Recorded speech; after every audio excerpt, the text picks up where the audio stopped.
Hello, this is Reverend Don Lewis coming to you from the beautiful metaverse and more specifically from beautiful Danville, Illinois, homeland of the Corellian tradition and soon to be homeland of Gaia Thrift. And this is Midday with Reverend Don. Welcome.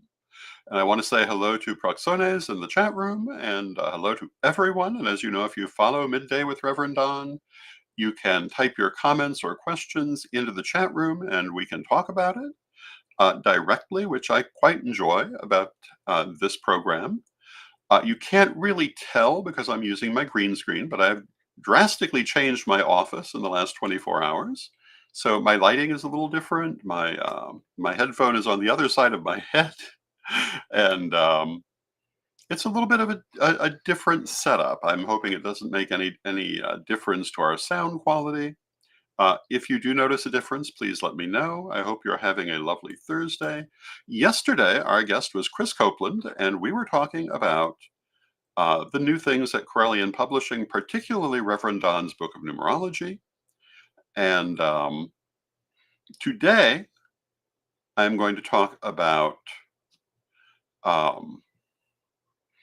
the coming opening of Gaia Thrift.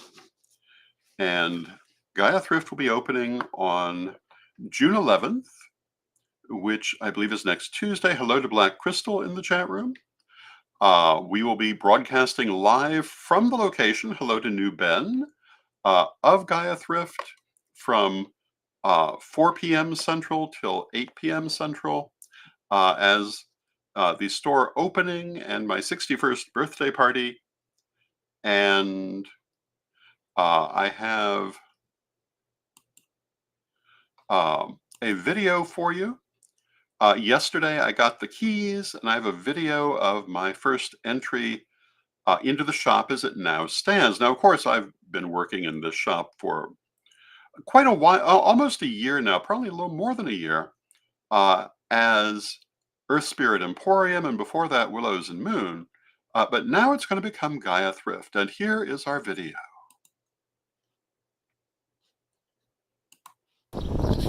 Hello, this is Reverend Don Woods, and I'm here in downtown Danville at the future site of Gaia Thrift. I got the keys today, and I thought I would introduce you to the shop.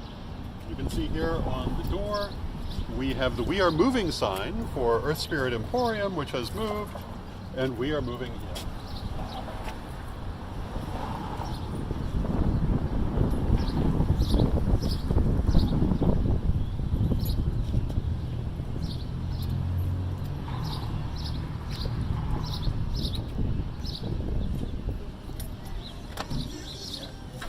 There we go. It's my first time opening the door. Now I know which way to turn the key. This is the shop. And you can see it's empty right now. There's nothing here yet. But this is all going to be goods for thrifting. Clothing, books, etc. And you can see it's a nice large space. And in back we have room for offices and the like. And we're going to have a great time here. And we'll certainly be bringing you much more information as we develop the shop. And I hope that you will join us for this adventure. It's going to be an adventure and it's going to be fun. And before anything else, I want to take that sign down and put up our new sign.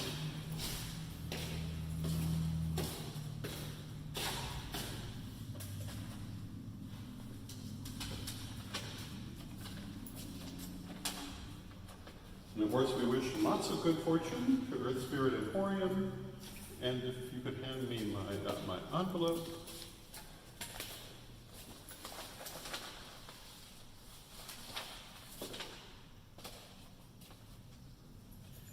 I'm going to put up this sign saying that we are coming. We'll be opening on June 11th, and I invite you to join us on that day.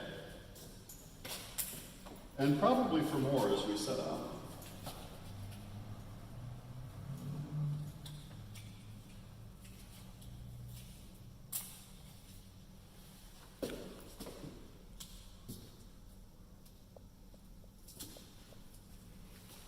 And the alicorn has has now taken possession of the building. Thank you, Alabor. Thank you for joining me, and I will talk to you soon. And yes, that has totally screwed up the camera angle, but what are we going to do? So you can see a little bit around the green screen. I totally don't understand. Okay, that didn't help either. But anyway, continuing on. We want to say hello to Erna Nama. We want to say hello to Renee. We want to say hello to Antonio. And Black Crystal says that June 15th will be their 62nd birthday. So they were born 1 year and a couple of days after me. And yeah, it's definitely Gemini season. And like I say, you can see a little bit of the office behind me. I don't usually show the actual office. I usually keep the green screen behind me, but I might start showing it. It's perfectly presentable, but I like my green screens. They give me my nice little wood paneling effect. So yeah, on June 11th, we will be broadcasting live. And hello to Mary Cavalcante in the chat room, and hello to Janet in the chat room. And I have no idea. Yeah, that is not helping. It totally, I totally do not understand why the view changed. But anyway, it's not really important. But on the 11th from 4 till 8 Central Time, we will be broadcasting live from the shop, but we may already be doing some things before then. And we are looking at a new show called Don's Closet, or Reverend Don's Closet, or something to that effect. And we will be doing the first episode next week, possibly airing on Monday, possibly airing on later in the week. But we're going to be doing that regularly. We'll be talking about things that we're going to have at Gaia Thrift, as well as, personal aspects of fashion ideas and ways to work with color and style, and also energy. One of the things that we're going to talk about is when you get something that's been previously owned, do you want to do anything with it energetically? Do you want to do an energetic cleansing on it? Do you feel that's necessary? And if you do, how do you do it?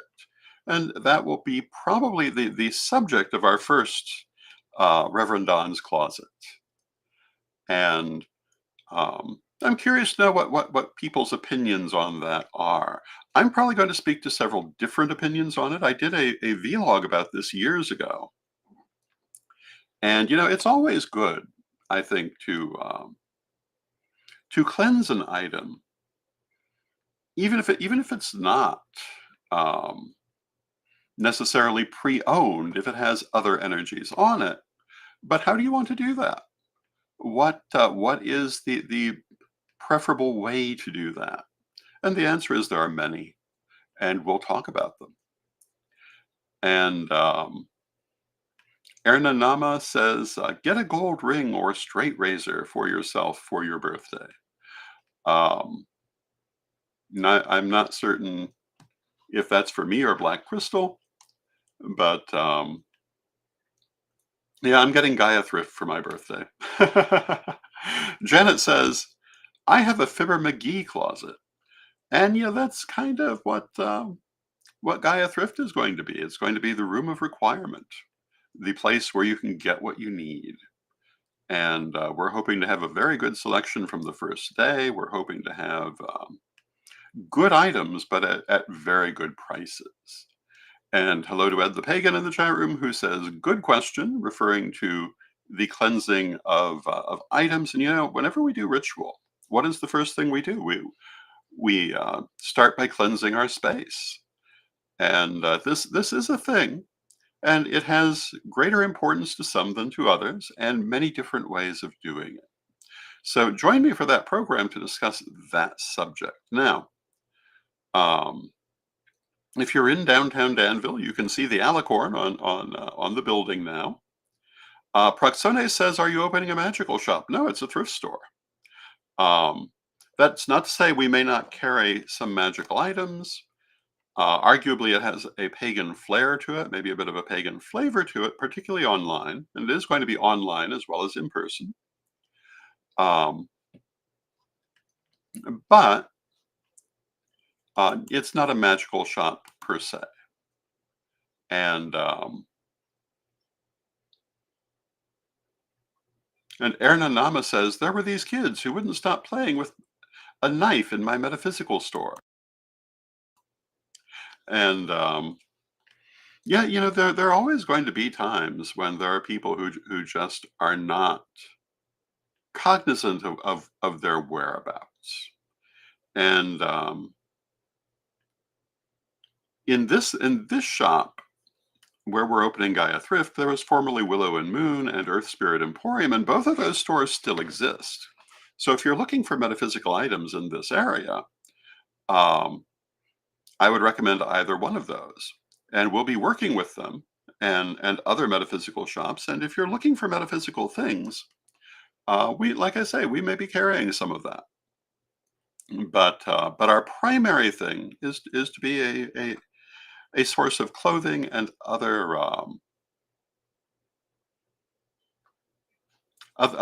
interesting items for thrifting purposes.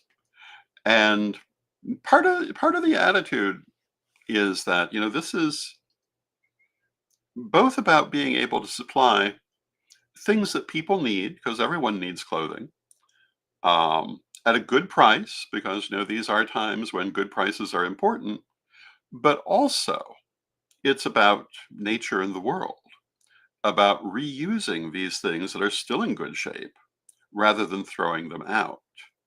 Um, we may very well have ritual robes available. We may have other items available, um, and I'm sure that if you're looking for them, we can find them.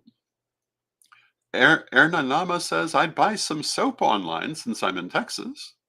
Well, we are going to be doing things online. We are not just looking to sell locally, but anywhere you can order online. And we are also looking at having, for want of a better way to put it, personal shoppers available to help people find what they may be in need of. And Renee in the chat room says, I need a ritual robe. And chances are we could set you up with that. Um, we already have people telling us things they're specifically looking for, and we have an eye out for them. One of the things that's important to the future of this is that we have some very good suppliers, and we have access to a very wide range of potential things. We're not going to have all of them on the first day. As I said in the video, it's going to be an adventure. We're going to open up with a nice start, but over coming weeks, you'll see us bringing in much more and really building up the space. That's the intention. As you see in the video, it's currently just a couple of big empty rooms. And I think, however, they're going to be filled relatively quickly. And hopefully, they'll be constantly turning over because, again, we all need clothing. We all need other items we may be carrying. We're looking at carrying, for example, children and babies' clothes. We're looking at probably carrying books and other interesting things. Hello to Janet in the chat room. It's good to see you, Janet. We're looking at carrying many different things. And if you watch, both here at Midday and also in our other broadcast, you'll watch us build this up. And It is going to be an adventure. And quite specifically use the term adventure to describe it because that's pretty much what I expect it's going to be. And um, hopefully you will join us for that and you'll find it interesting. And Vivian says, I'm behind. I need a ritual robe too, but I'm kind of picky. I would like to have a custom made or close to what I'm looking for, like no long sleeves, natural fabric, etc. And Vivian then says, "It sounds like an adventure for sure. It will be an adventure." And Edward says, "I love uh, Ray designers." I'm assuming that refers to recycled designer clothing, which is something that we will be able to be having. One of the things that I have always enjoyed about thrifting. I learned to thrift in Chicago. We were talking about it the other day when Ed was our guest. Um, I'm not sure if it was on this program or another one, but we were talking about how years ago um, he had taught me about thrifting. I certainly did not grow up understanding the concept of thrifting, partly because here in Danville we didn't really have a lot in that line. But in Chicago, I found that you can thrift the most exquisite items. I got wonderful suits that would have been very difficult to get new in my size or in the kind of designs I was finding. But when someone gets rid of an old suit, what do they do with it? They either throw it out or they donate it somewhere. Um, Women's formal dresses you can thrift in major metropolitan areas, but it's a lot harder to find them here, but not for long because we'll be able to carry that sort of thing too.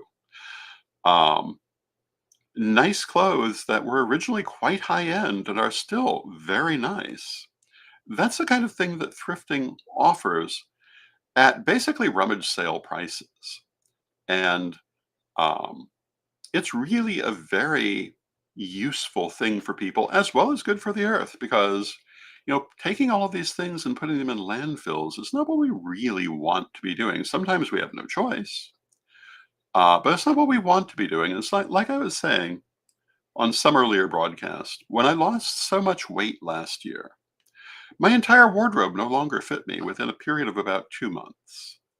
Um, and so I ended up donating to the local thrift store all of those different suits. I want to say there were nearly 20 of them. All of those different dress shirts that no longer had any use for me because I could no longer wear those sizes, cannot wear them now. And, for larger sized men in that area who knew to go to thrift stores, it was a wonderful day. Um, and Janet says, one time as I was shopping in a thrift store, I came across a candle plate. The lady next to me thought it was a very thick plate. I laughed, but did not explain what it was.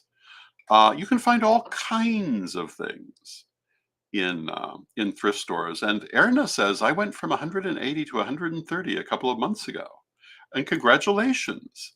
I'm sure that that feels very good. And Proxones says there was a great discussion about making money with magic and if it was morally okay to do so. Um,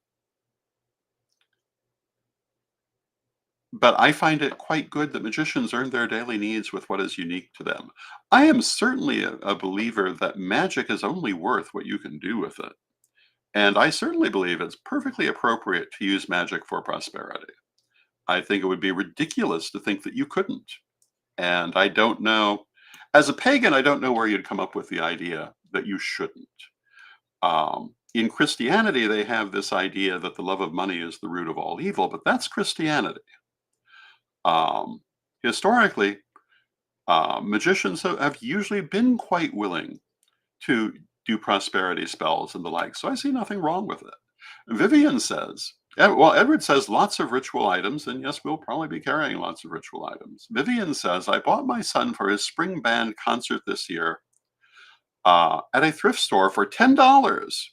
A shirt, tie, jacket, extremely nice suit. I was shocked Um, and he was a sharp-dressed man that night. And yes, you can do that sometimes for just that little bit of money.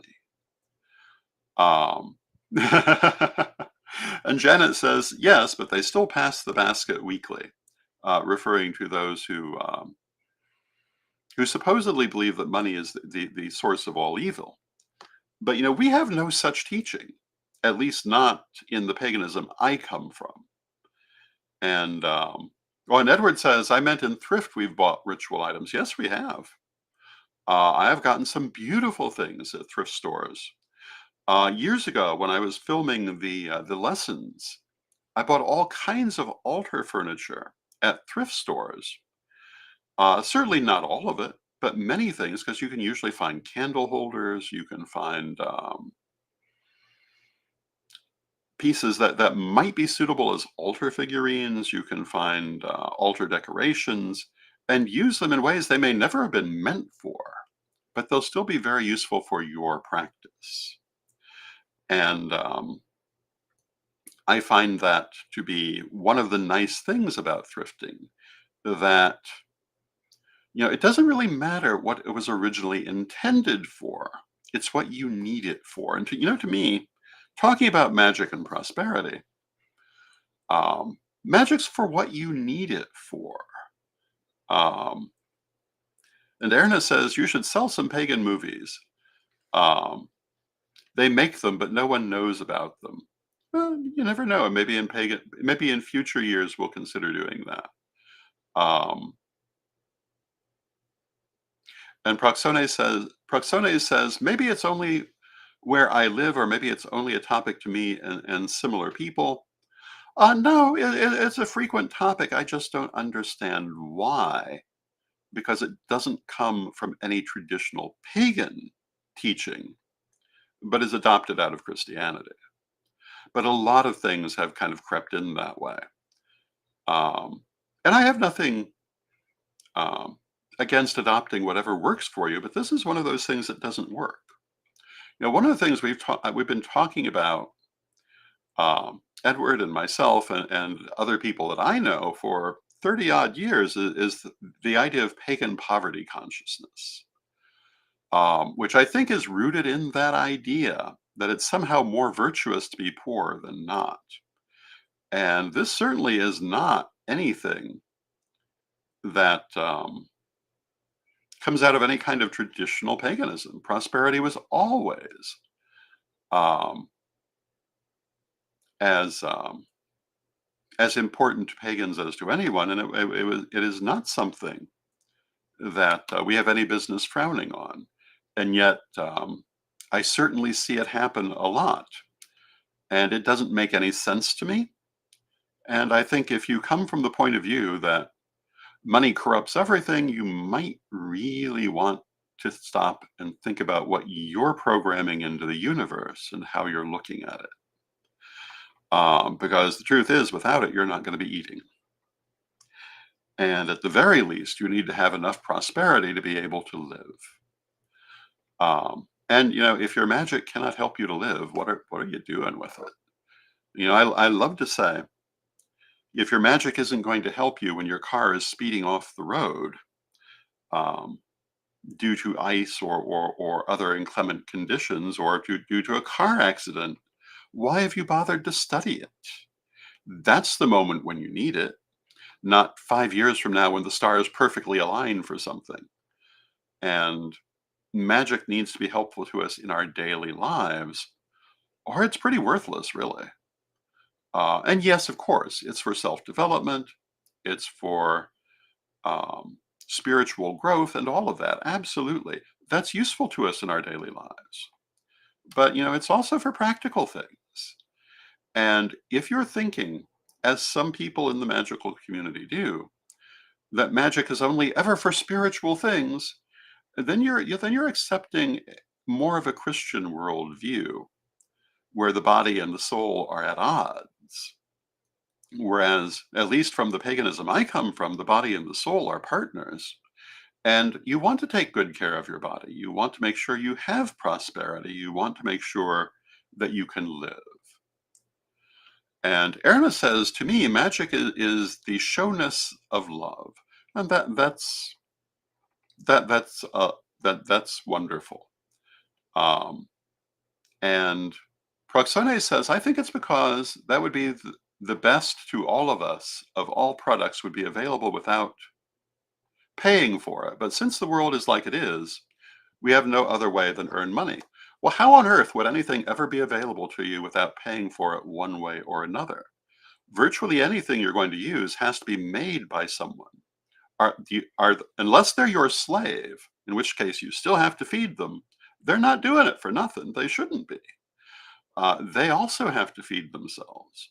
So whether it's producing your food, producing your clothing, or whatever, it needs to be paid for some way or another, or they should simply be producing it for themselves. It's not their responsibility to produce for everyone for free. And I am not sympathetic with the idea, even in spirituality, that people should give everything away for free. I've done too much of that in my own life and come to regret it. Um, I think that I think that work is worth its wage. I don't think that you should be gouging people, but but you need to be considering your own life. Unless you want to end up having done everything for everyone else, um, and having nothing left for yourself. The idea that you can get anything without paying for it is really just not true. And it's not a matter of how the world works, it's because all these things are made. You pay for it with the work of making it, if nothing else. Um, it's like food. You can grow food in your garden and perhaps save the seeds from year to year. And the only thing you might have to pay for might be those original seeds, and you can just continually grow it after that and make it yourself. And there won't be a lot of cost to that except for your time. And the question is, do you have the time to do it? Do you have the land to do it? But if you want to go out to someone else's place and have them make food for you, um, as a dinner, particularly one you're going to return at some later point in time, that's one thing. But as a business, it's not their business to feed you. They shouldn't be gouging you, but you know, we money is simply a matter of exchange when you don't have any kind of work you can do for it. We used to use barter, but the problem with barter is that very often, particularly in our current society, you're not going to have anything you could barter for the things that are of value. Because the person who is offering them probably isn't going to have anything you could just step in and do. Or if they did, one person would be enough to get it done. Um, now, and Janet points out gardens usually need more water than rain provides, and water costs money too. Well, yes, it does. There's a water bill at this address every month. Um, and Proxone says, there's also the question, do you enjoy growing your own food for yourself or others? Not everybody does. I'm not a gardener.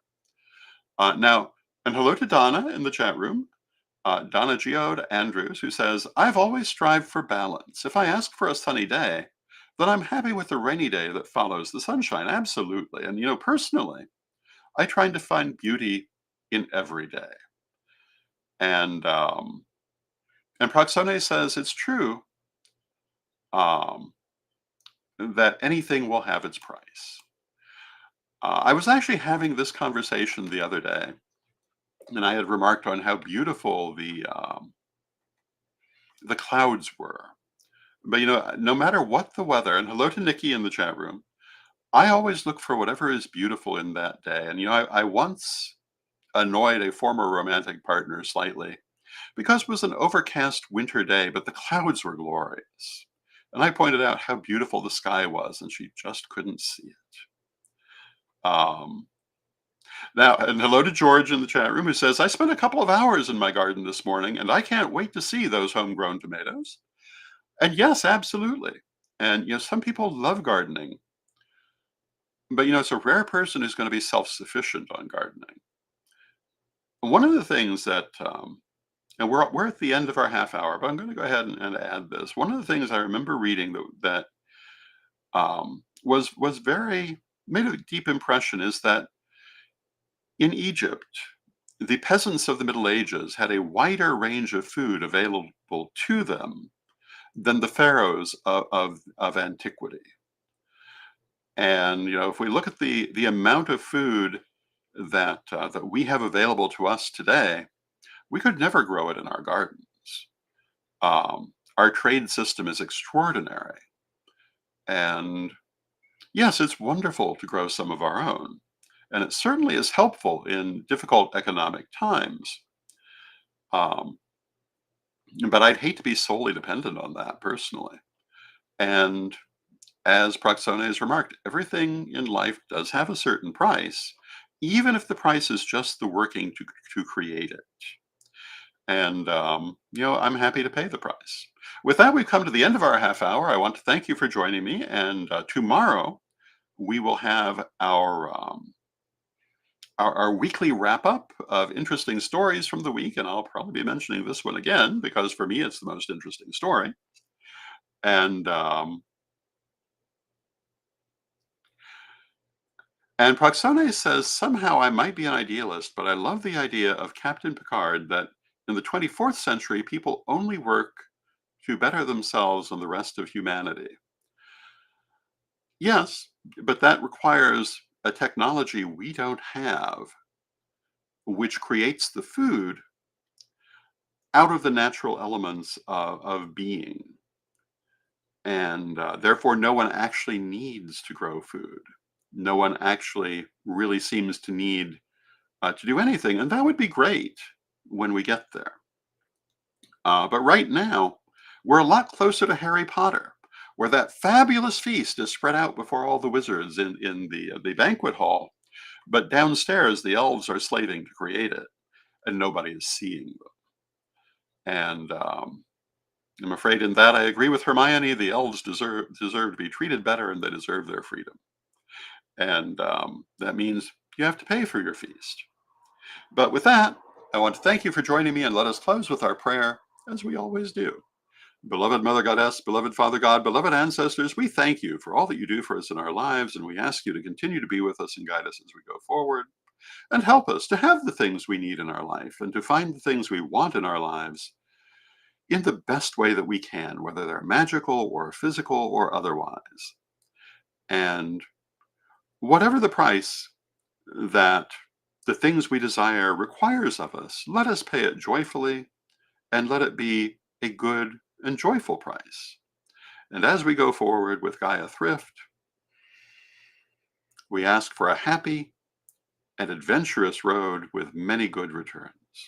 Beloved Mother Goddess, beloved Father God, beloved ancestors, we thank you with great love and thanks. We know you are always with us, but from respect, we thank you for your presence. May you be blessed now and always.